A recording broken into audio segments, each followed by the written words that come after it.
am titling today's Bible study, You're Praying for It, but do you want it? Okay, because you gotta want it. And I have been met face to face with this realization over the past few weeks um, that God does not really play about what he says. I know y'all know that, but in real time, if you have unanswered prayers, you have to understand that when God says, believe you have received, he's not joking. When he says that faith pleases him, he's not, absolutely not joking. He is so serious, in fact, that you need to take him for his word, at his word, so that whenever it's time for you to receive, you're already functioning like someone who has it, right? So let me see what the verse is we're going to be in. Let's go to John 5, 5 through 9. Let's go there.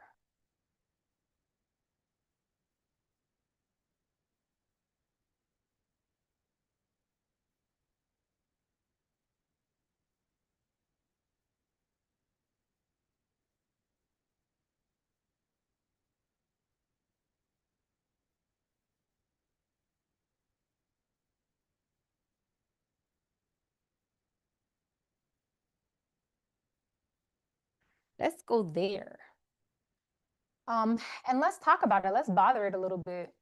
So, I want to figure out if I want to read this. Let's just read the first part. Now, in Jerusalem, near the sheep gate, there is a pool, which is called in Hebrew Bethesda, having 5 porticos. In these porticos lay a great number of people who were sick, blind, lame, withered, waiting for the stirring of the water. And we're going to go deeper into that, but I want to pray before I start giving you any revelation, okay? Dear Heavenly Father, I thank you for this night, for getting us through the week, Lord. We do not take for granted even the tiny blessings that we just think are normal, like eating a full meal, oh God, like our children being safe, oh God, like our spouses being cared for, oh God, like our families just functioning, God. And even though when tragedy strikes, you're still walking with us, you're still holding our heart in our hand, showing us that you are good and merciful and faithful to us, God. I've seen you heal hearts in real time. You have healed mine. And so I know you can do that for my sisters who are hurting in this moment or in this season, oh God. But I pray that you invigorate this hope within us, a deep hope that we know that we have a future and a hope within you. God, any desires that have been laying dormant, I pray that they arise at the sound of the word that you give tonight, oh God. And I pray that you are ready to hear us and deposit any revelation my sisters may need through me. I thank you for this time that we can just reverence you and come together as a community. Again, for letting us seek your face. And I pray that it's all of you and none of me. In Jesus' name I pray, amen. Okay. So, again, the title is You're Praying for It, but do you want it? So we're going to be in John 5, 2 through 3, and I just read a little bit of those verses for you. And last week we talked a little bit about how regulating helps you to reconnect with your desires, because if you're in survival mode, you're thinking about eating, you're thinking about just your basic necessities, shelter, food, water. And who does that remind you of? When the Israelites were looping in the wilderness, what did they keep praying for? Survival stuff. Manna was raining from heaven. They needed Moses to get them water out of a rock. They kept praying for basic needs. And I feel like in this season, a lot of us have got to elevate our prayers to be asking for more, because he is listening. He is with you. And there's something he's bringing to earth that he wants to do through you. And you have to stop looping so that you can step into that territory. If you were there Wednesday, then you know the words that were given and delivered. But I talked about us taking over territory. And I talked about us being already in promise, and the promise requires our participation. The promise requires us to show up and move. And so this is the perfect story to talk about right off of that, because when God is giving you instruction, you need to, one, be able to be in a peace enough to hear it and know that it's Him. But also, you have to be in a space where you are in a mental, emotional, spiritual place to move, right? Physical, even. And so, when there's a season, God is stirring something in you. You're going to notice other people and what they got going on more often if you're not moving, if you're stagnant. If you're not busy enough, you're going to compare yourself. You're going to be looking at things, but He's going to be using that to show you you desire these things for a reason. I wish to bring them to pass. So you're already in the promised land. The land is fertile. Manna has ceased. That's where we ended last time, right? So manna has ceased because they started eating from the land, but they had to grab it, pick it up, eat it, and believe that they were there before they even got there. And so a lot of us are in this season where manna has ceased, but we're not seeing anything. And that's because you're missing the key step. When manna ceased, it was because they learned to eat off the land they were in, which was the Canaan land, the promised land. So the day after they ate from the promised land, the manna ceased. And so a lot of us don't realize where we are. We don't realize we're in fertile ground because all we react to is what we can see. All we focus on is what we don't have. And so even in this moment, I need you to shift your mindset like, dang, I really have been thinking about what I don't have. I've been praying for what I don't have. If you truly, genuinely want to shift your mindset to abundance, you have to start your day with what you have. Then if thoughts come in, oh, I could really use this, or I need this coming, cool. But you have to train your mind, especially if you grew up with really negative people around you, complainers, worriers. Your mind has to be renewed because you don't even know how to see what's going on around you. You don't even know how to see with your spiritual eyes. So when you obtain your spiritual territory, it always happens in the spirit first. It always happens in the renewed mind first. And so I came here to ask you, if you knew your miracle was behind one action, would you take it?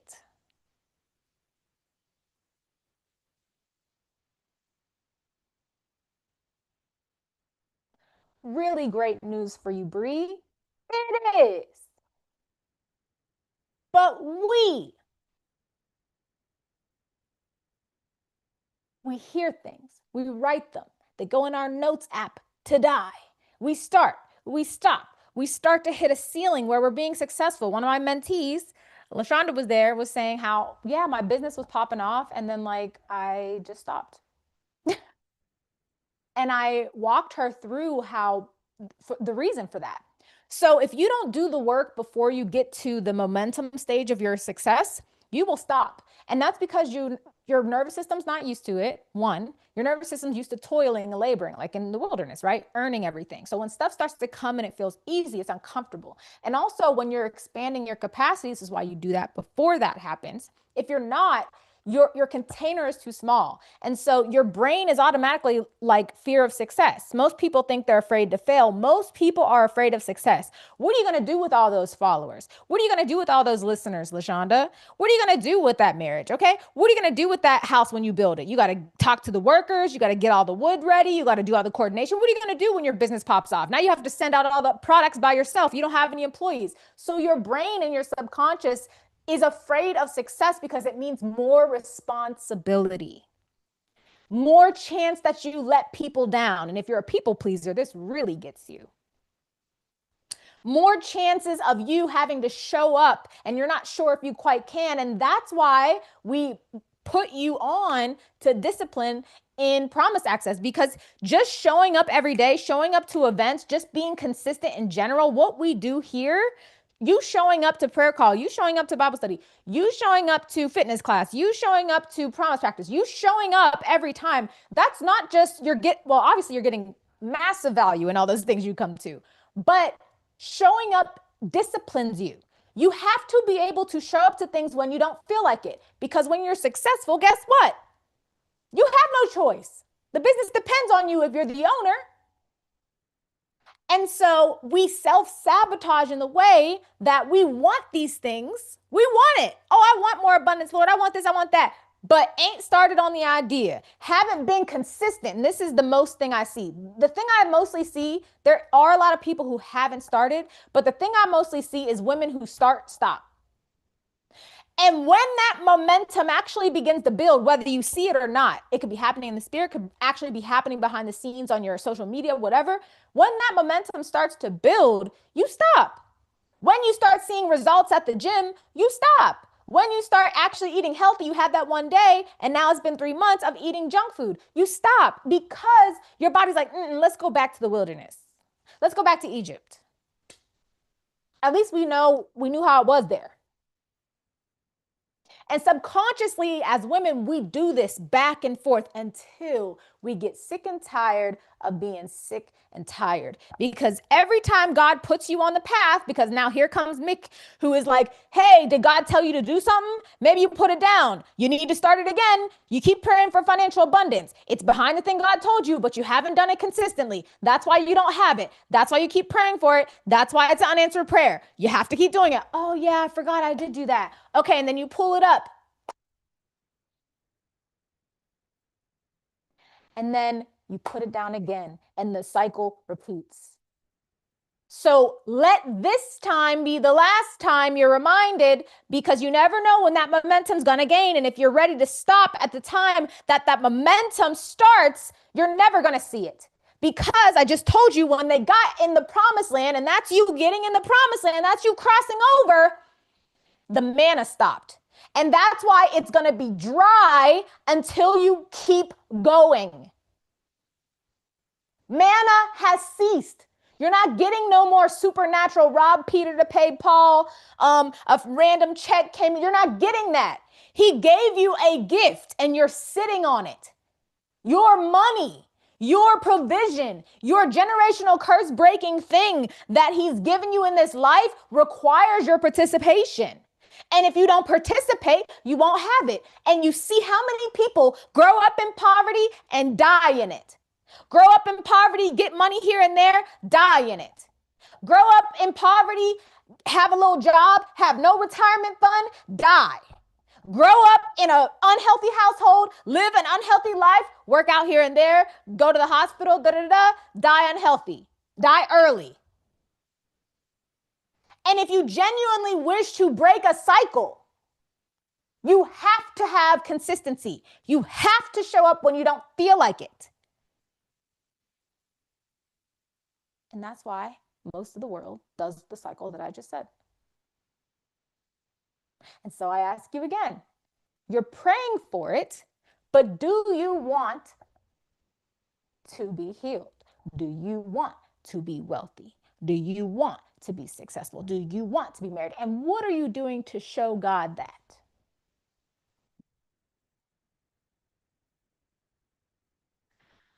John 5:2-3. So in Jerusalem near the sheep gate, there's a pool called Bethesda, having 5 porticos. In these porticos lay a great number of people who are sick, blind, lame, and withered, waiting for the stirring of the water. Keandra, Lashonda, Tarisha, Bree, you have to get away from people who have been waiting for years to see God move. What makes sometimes it takes a... You have to get away from people who have the mindset that they're like, well, one day I'm going to be, because guess what those people are doing? Procrastinating. They're praying and doing nothing. One day, and if you keep pushing it into the future, you'll never do anything. Guess what, Tarisha? If you think you have 50 years to be successful, what are you going to do today? Watch Netflix. You got plenty of time. If you think that you're going to be married in 7 years, are you going to get your wedding dress today? No, I got plenty of time. And the thing is why God always says, believe you have received. That's past tense, now. The reason he tells you now, arise, the time is now. The reason he says that is because you have to be there here before you walk into it. To eat of the land. Does anybody hear me? Okay, because this is a good word. I'm just saying. I'm just saying. So what was this lame man doing? He laid among a great number of people who were also sick, who were also blind, who were also lame, who were also withered. And you're praying for abundance, and you're around a whole bunch of people who are poor, broke, living check to check. He's over here sick, wanting to be healed, but he's laying with sick people, waiting to be healed.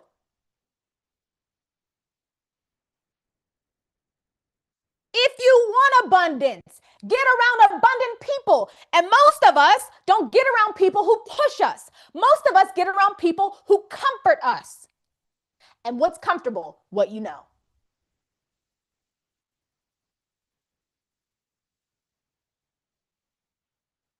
So this man says he wants to be healed, but he is laying amongst other sick, lame, blind, withered people who are waiting. And the next verse says, for an angel of the Lord went down into the pool at appointed seasons and stirred up the water. The first one to go in after the water was stirred was then healed. The blind, the sick, the lame, how fast do you really think they can get in that water? So they were waiting for not even a surefire thing. They were waiting for a chance to be healed. I don't know about you, Bree, but Jesus gives me a guarantee. So why are we laying around people who are living how we don't want to live anymore? Why are we waiting?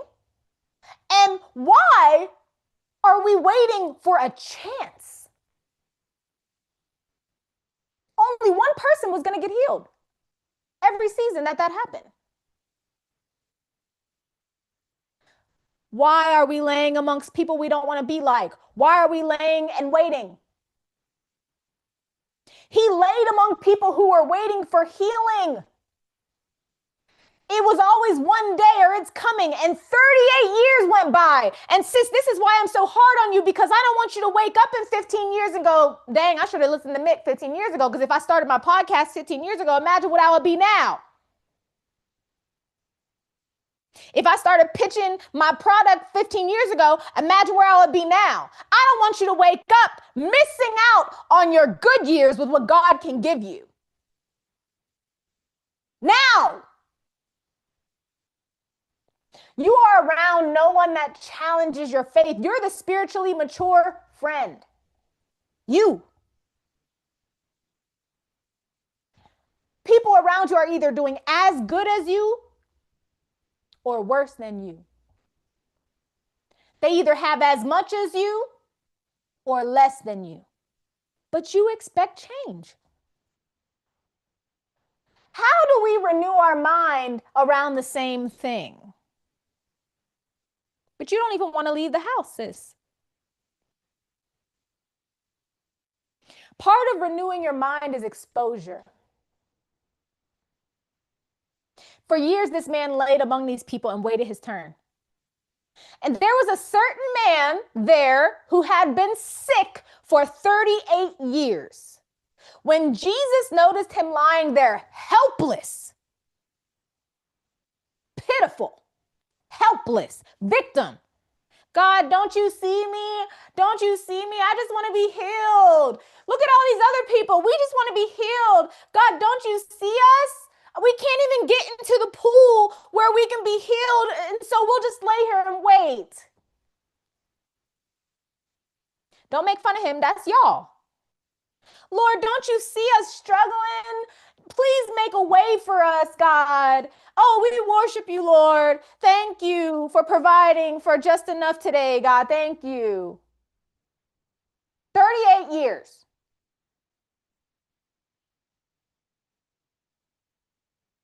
And what's the first thing Jesus said to this man after he's been laying there helpless for 38 years?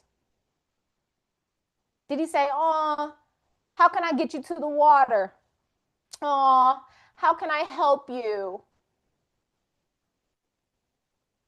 He said, do you want to be well? Do you even want to be well. This is what Jesus said. When Jesus came across this man in his 38th year and saw him helpless, knew he wanted to be healed. Knowing he had been in that condition a long time, he said, do you even want to be well? At some point, you just got to look at broke people and say, do you even want to be rich? Because look how you spend your money. Don't invest in nothing. Don't take any risks. Don't use debt as a tool. You look at debt as a negative. Wealthy people don't do that. They use it.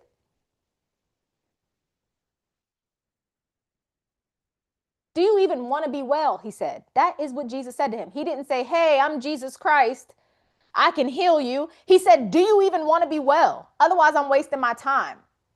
Do you even want to be abundant, Keandra? Otherwise, I'm wasting my time. Do you even want your podcast to pop off, LaShonda? If not, I'm wasting my time. He wanted to get straight to the point.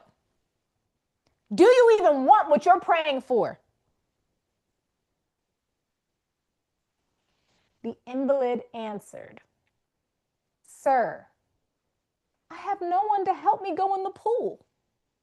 So while I'm coming to get into it myself, someone else goes before me. God, you're blessing her before me. You're blessing them before me. They all have this. Well, they had a rich dad growing up. They had a mentor. She had a husband. She didn't have a hard pregnancy like me. They didn't have to do the. Did Jesus ask you all that? Or did he say, do you even want to be well?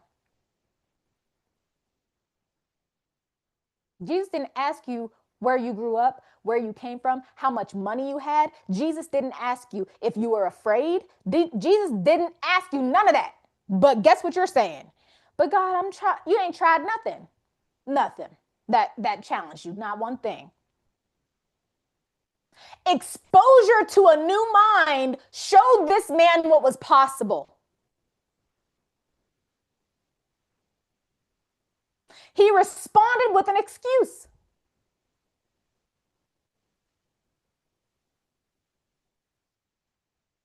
The instruction was given, and then he was healed by faith. And what was possible despite his logic? For 38 years, he saw something go the same exact way, right? For 38 years, he saw something go the same exact way. He saw all these sick people laying here sick and never get healed, right? So how could he think outside of that? He saw all these poor people laying around over here, living unhealthy, but you're praying for abundance. You want to be a millionaire. Does anyone hear me? Do y'all see the pattern? So how can you be exposed to new logic if you don't put yourself in the environment that forces your mind to expand, to see a new way? Instead of comparing yourself to people who had it better than you, look at them as inspiration. Oh, if God can do it for you and you're not even living right, he surely can do it for me. John 5:5-9. Okay, let's keep going. Jesus said to him, so the man, first of all, let's say this. The man responded with an excuse, right? God, I can't even do this. Like, I don't have anyone to help me get into the water to get healed. Jesus didn't say, all right, I'm disqualifying you because you've given me an excuse.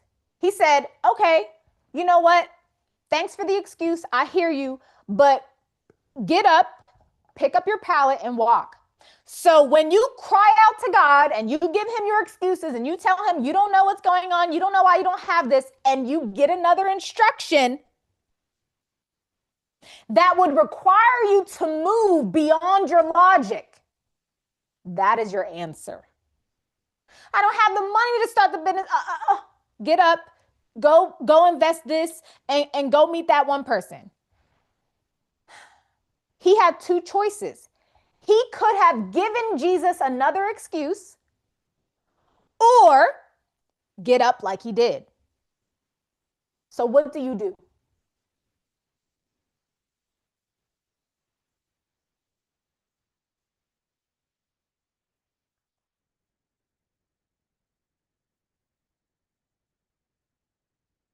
The number 38, and I had to look it up, biblically, is a period of exile, wandering, waiting, judgment, or physical sickness that eventually will give way to revelation of redemption. I know it didn't happen the last 5 years. I know it didn't happen the last 10 years, but you needed all of those because now it's about to happen. And your capacity is big, and your ability is big, and your faith has grown, and now you can handle it.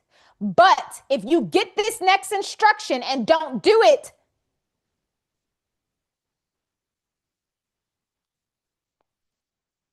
the manna has ceased, sis, and you're not going to see until you move.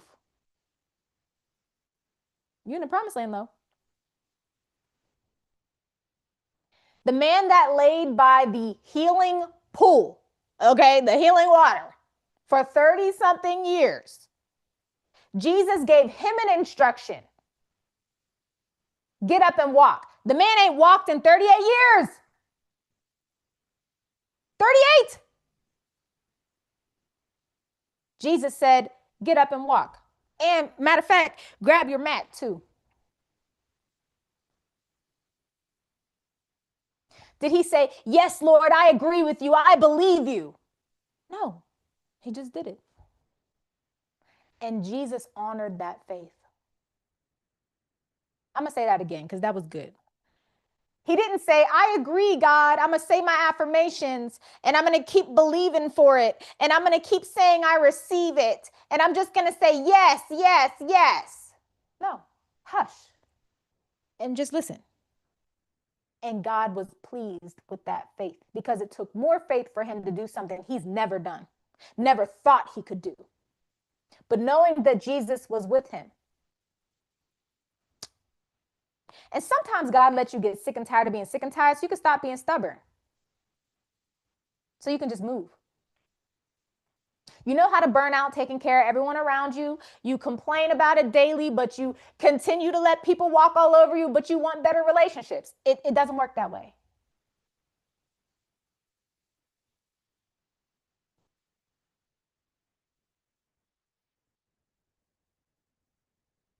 You are free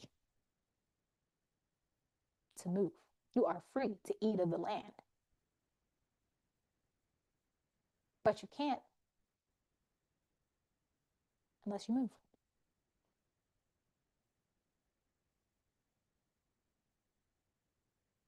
And you have to show up when you don't feel like it. And you have to show up whenever it feels like more responsibility. And you have to show up when your brain feels overwhelmed. And you have to learn to regulate your nervous system. And you have to learn to pour into yourself so you can be healthy enough to do the thing God told you to do every single day. And you have to discipline yourself. You have to show up. You have to do it. There's no other way. You have to wake up earlier. You have no choice. You're going to have more responsibility. You can't pray for more responsibility if you're not willing to do the things more responsibility requires. That's why you're not getting it.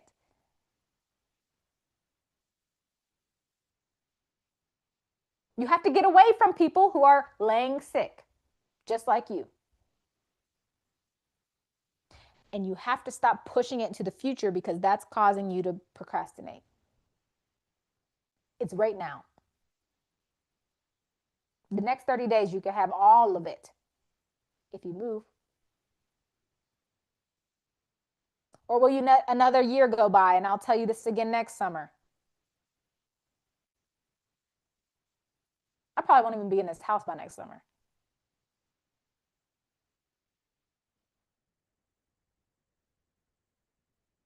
A lot can change in 30 days when your perspective does.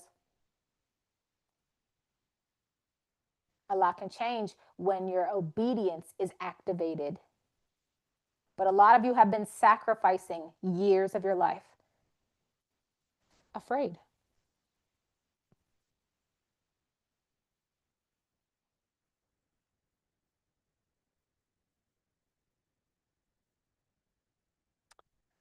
All right. I'm headed over to promise practice, but I pray you enjoyed this word because it's necessary, it's needed. And there has to be a reason I keep doing this lesson in different ways. So please pay attention and listen because I would love to move on. I would love to move on, okay?